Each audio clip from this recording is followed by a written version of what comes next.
ายแมวไปนะ มันก็จะลดภาระนะ ได้ขายไปเลย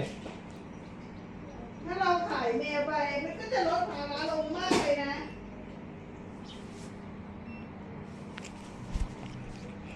ตรง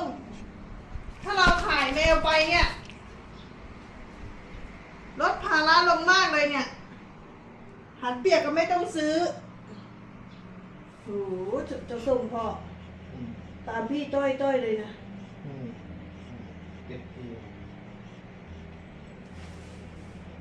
ติดพี่นะพ่อดู อืม นอนก็ต้องมานอนเลี้ยงเขา